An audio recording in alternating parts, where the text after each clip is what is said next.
ভাৰতবৰ্ষৰ প্ৰাথমিক শিক্ষকৰ সংগঠন অখিল ভাৰতীয় প্ৰাথমিক শিক্ষক সংঘই ইতিমধ্যে এইটো সমস্যাটো ঠিকাভিত্তিক শিক্ষকৰ সমস্যাটো এটা ৰাষ্ট্ৰীয় সমস্যা হিচাপে গ্ৰহণ কৰিছে আৰু ইয়াৰ সমাধানৰ বাবে এক আন্দোলনৰ কাৰ্যসূচী ইতিমধ্যে ঘোষণা কৰিছে। অহা 5 ছেপ্টেম্বৰৰ পৰা 5 অক্টোবৰলৈকে ভাৰতবৰ্ষৰ 4টা কোণৰ পৰা পূব পশ্চিম উত্তৰ দক্ষিণ 4টা কোণৰ পৰা 4টা যাত্ৰা আমি কৰিম, যি যাত্ৰাৰ মাজেৰে আমি ভাৰতবৰ্ষৰ জনসাধাৰণক ভাৰতীয় শিক্ষা ব্যৱস্থাত থকা কেইটামান বিসংগতি আৰু ঠিকাভিত্তিক শিক্ষকৰ নিয়মীয়াকৰণ আৰু NPS বিৰোধী এটা প্ৰতিৰোধ সংগ্ৰাম প্ৰস্তুত কৰাৰ কাৰণে এই যাত্ৰা আৰম্ভ হ'ব।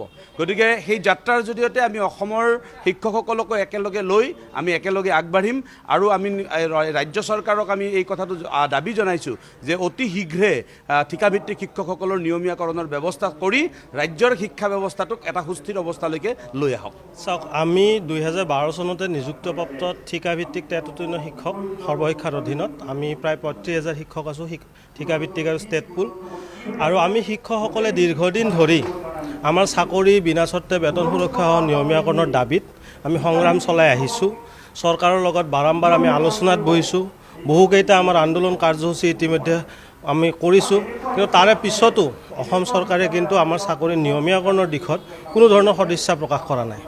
শেহতীয়াভাৱে তেওঁলোকে গুণোৎসৱক এক আধাৰ হিচাপে লৈ গুণোৎসৱ 2022 আৰু গুণোৎসৱ 2023 চনত A+ গ্ৰেডপ্ৰাপ্ত যিবোৰ বিদ্যালয় আছে সেই বিদ্যালয়সমূহত কৰ্মৰত শিক্ষাভিত্তিক আৰু ষ্টেট পুল শিক্ষকৰ চাকৰি তেওঁলোকে নিয়মীয়াকৰণ কৰাৰ সিদ্ধান্ত গ্ৰহণ কৰিছে, যি সিদ্ধান্ত চৰম বৈষম্যমূলক আৰু এই শিক্ষকসকলৰ মাজতে এক বিভাজন আনিব, যাৰ পৰিস্থিতিত অসমৰ প্ৰতিজন শিক্ষকে এই সিদ্ধান্তৰ বিৰোধিতাৰে প্ৰতিখন জিলা সমিতিয়ে অসমৰ মাননীয় মুখ্যমন্ত্ৰীলৈ পত্ৰ প্ৰেৰণ কৰিছে।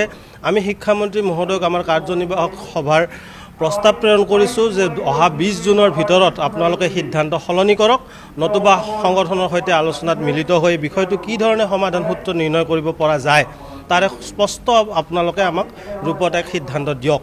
কিন্তু বৰ্তমানলৈকে কিন্তু অসম চৰকাৰৰ শিক্ষা বিভাগে হওক বা মুখ্যমন্ত্ৰী মহোদয়ৰ তৰফৰ পৰাই হওক আমি কোনো সদিচ্ছা সঁহাৰি আমি লাভ কৰা নাই। আৰু যিহেতু এই সমস্যাটো অসমৰ মাত্ৰ 35,000 শিক্ষক বা তেওঁলোকৰ পৰিয়ালৰ সমস্যা নহয়, এই গোটেই বিষয়টো আচলতে অসমৰ প্ৰাথমিক শিক্ষা ব্যৱস্থাৰ এক জ্বলন্ত সমস্যা, কিয়নো গুণগত শিক্ষাৰ মান শিক্ষকৰ মানসিক অৱস্থাৰ ওপৰত নিৰ্ভৰ কৰে।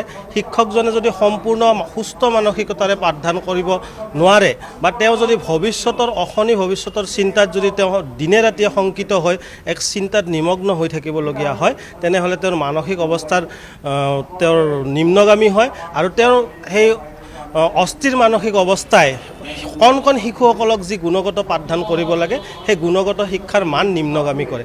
গতিকে এই শিক্ষকৰ নিয়মীয়াকৰণৰ সমস্যাটো কেৱল মাত্ৰ এছাম শিক্ষকৰ সমস্যা হৈ থকাটো আমি বিচৰা নাই। এই সমস্যা অসমৰ সকলো শ্ৰেণীৰ লোকৰ, চৰকাৰী শিক্ষা ব্যৱস্থাৰ প্ৰতিজন শিক্ষাৰ্থীৰ আৰু শিক্ষানুষ্ঠানসমূহৰ সমস্যা হিচাপে যাতে বিবেচিত হয়, তাৰে কাৰণে আমি অসমৰ আজি বুদ্ধিজীৱী, সাংবাদিক, সাহিত্যিক তথা বিভিন্ন আমাৰ ছাত্ৰ সংগঠন, শিক্ষক সংগঠন সকলোকে নিমন্ত্ৰণ কৰি আনি এক চিন্তন বৈঠকত আমি মিলিত হৈছোঁ। যিহেতু আমাৰ এই ভৱিষ্যতৰ চিন্তা আমাৰ আছে আৰু গোটেই বিষয়টো সমগ্ৰ প্ৰাথমিক শিক্ষা ব্যৱস্থাৰ কাৰণে এক চিন্তনীয় বিষয়, সেয়েহে আমি এক চিন্তন বৈঠকৰ আয়োজন কৰিছোঁ। ইতিমধ্যে আমাৰ বিশিষ্ট ব্যক্তিসকলে আমাক খুব সুন্দৰ পৰামৰ্শ দিছে আৰু লগতে সদৌ অসম প্ৰাথমিক 33 শিক্ষক সমাজৰ পৰা আমি এক কাৰ্যসূচী হাতত লৈছোঁ। আজি আমি এক গোহাৰি পত্ৰ আমি প্ৰকাশ কৰিছোঁ আৰু এই গোহাৰি পত্ৰ আমি অসমৰ প্ৰতিটো শ্ৰেণীৰ প্ৰতিজন ব্যক্তিৰ ওচৰলৈকে লৈ যোৱাৰ আমি প্ৰয়াস কৰিম। আমি অসম চৰকাৰক আপোনালোকৰ সংবাদ মাধ্যমৰ জৰিয়তে আমি জনাব বিচাৰিছোঁ যে এটা কথা স্পষ্ট যে আমাৰ এই 35,000 শিক্ষকৰ পৰিয়ালে, এই শিক্ষকসকলে আমাৰ বন্ধু বান্ধৱ, ইষ্টু কুটুম্ব যি আছে সকলোৱে কিন্তু আমাৰ সকলো এজন ভোটাৰ, সচেতন ভোটাৰ, আৰু আমি অসম চৰকাৰক ভোট দি আপোনালোকক শাসনত আমি অধিষ্ঠিত কৰিছোঁ। গতিকে জনতাৰ যি দাবী, জনতাৰ যি আহ্বান, সেই আহ্বানৰ প্ৰতি আপোনালোকে সঁহাৰি প্ৰদৰ্শন কৰক। এয়া মাত্ৰ কেৱল এছাম শিক্ষকৰ আহ্বান নহয়, এয়া অসমৰ জনতাৰ আহ্বান। আৰু জনতাই যিহেতু আপোনালোকক জনাদেশ দিছে, সেই জনাদেশক আপোনালোকে সন্মান জনাই অতি শীঘ্ৰে এই শিক্ষকসকলৰ চাকৰি বিনা চৰ্তে বেতন সুৰক্ষা সহ নিয়মীয়াকৰণ কৰাৰ ক্ষেত্ৰত আপোনালোকে ধনাত্মক সঁহাৰি আপোনালোকে প্ৰকাশ কৰক। আৰু যি আপোনালোকে শিক্ষকসকলৰ মাজত বিভাজন আনিব পৰা বৈষম্যমূলক এক সিদ্ধান্ত গ্ৰহণ কৰিছে, সেই সিদ্ধান্ত অতি শীঘ্ৰে আপোনালোকে পৰিহাৰ কৰক। আৰু আপোনালোকৰ সদিচ্ছাই অসমৰ প্ৰাথমিক শিক্ষা ব্যৱস্থাক অনাগত দিনত উন্নতিৰ শিখৰলৈ যাতে লৈ যায়, তাৰ কাৰণে আমি আশা প্ৰকাশ কৰিছোঁ। আৰু আমি শিক্ষকসকলে অসমৰ প্ৰাথমিক শিক্ষা ব্যৱস্থা উন্নত কৰাৰ ক্ষেত্ৰত কোনো ধৰণৰ কৃপণালী ভৱিষ্যতেও আমি অতীততো কৰা নাছিলোঁ আৰু ভৱিষ্যতেও নকৰোঁ। আমি শিক্ষক, আমি শিশুসকলৰ সৰ্বাংগী উন্নতিৰ কাৰণে সদায় কাম কৰি যাম। কেৱল আমাৰ যি চাকৰি নিয়মীয়াকৰণৰ সমস্যা, সেয়া শীঘ্ৰে সমাধান হোৱাৰ কাৰণে আমি অসম চৰকাৰক আহ্বান জনাইছোঁ। হয়, চাওক, 2016 চনৰ যেতিয়া অসম বিধানসভাৰ নিৰ্বাচন আছিলে, তেতিয়া অসম বিজেপি দলে যি ভিজন ডকুমেণ্ট প্ৰকাশ কৰিছিল, সেই ভিজন ডকুমেণ্টত তেওঁলোকে সময়সীমা ধাৰ্য কৰিছিল 2016 পৰা 2024 বুলি। যিহেতু 2016 পৰা আজি তাৰিখলৈকে তেওঁলোকে আমাৰ নিয়মীয়াকৰণৰ ক্ষেত্ৰত কোনো ধৰণৰ সঁহাৰি প্ৰদৰ্শন কৰা নাই, তেনেহ'লে যিহেতু আগন্তুক আমাৰ সাধাৰণ নিৰ্বাচন আহি আছে, আমি সেয়ে অসম চৰকাৰক জনাব বিচাৰিছোঁ যে আমাৰ 35,000 শিক্ষকেও ভোট দিয়ে, আমাৰ পৰিয়ালেও ভোট দিয়ে, আমাৰ বন্ধু বান্ধৱ, আমাৰ বংশ পৰিয়াল যি আছে সকলোৱে ভোট দিয়ে। আৰু আমি এই গোহাৰি পত্ৰৰ জৰিয়তে আমি যিবোৰ বিদ্যালয়ত কৰ্মৰত অৱস্থাত আছোঁ, তাৰে পৰিচালনা সমিতি, তাৰে অভিভাৱক গোট, তাৰে মাতৃ গোট, তাৰে স্থানীয় ৰাইজ সকলোৰে ওচৰলৈ কিন্তু এই গোহাৰি পত্ৰ লৈ যাম, আমাৰ দাবীটো লৈ যাম।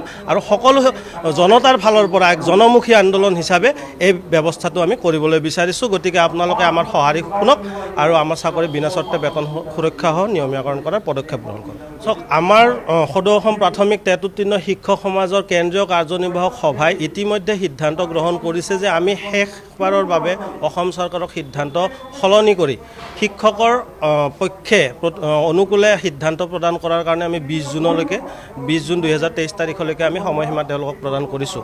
নিৰ্ধাৰিত সময়সীমাৰ ভিতৰত যদি কোনো ধৰণৰ আলোচনাত মিলিত নহয়, কোনো ধৰণৰ সদিচ্ছা প্ৰকাশ কৰা নহয়, তেনেহ'লে 20 জুনৰ পিছৰ পৰাই আমি গণতান্ত্ৰিক কাৰ্যসূচী হাতত লোৱাৰ ক্ষেত্ৰত শিক্ষকসকল বাধ্য হৈ পৰিব।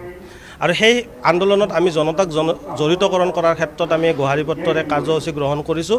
আৰু আমি যিহেতু আমাৰ বৰ্তমান আৰু কোনো হাতত উপায় নাই, তেনেহ'লে শিক্ষকসকলে অনাগত দিনত খুব সম্ভৱ, আমি এতিয়াও সিদ্ধান্ত গ্ৰহণ কৰা নাই আমি কোন তাৰিখৰ পৰা আন্দোলন কাৰ্যসূচী হাতত ল'ম, কিয়নো আমি বৰ্তমানেও অসম চৰকাৰৰ সিদ্ধান্তৰ প্ৰতি আমি অপেক্ষাৰত।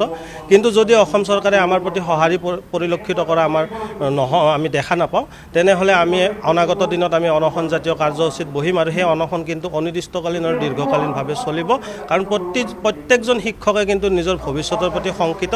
আৰু প্ৰত্যেকজন শিক্ষকে বৰ্তমান চৰকাৰৰ সদিচ্ছাৰ প্ৰতি লক্ষ্য কৰি আছে। যদি সদিচ্ছা পৰিলক্ষিত নহয়, তেনেহ'লে অতি শীঘ্ৰে আমি অনশন জাতীয় কাৰ্যসূচীত আমি হাতত লোৱাৰ কাৰণে বাধ্য হৈ পৰিম।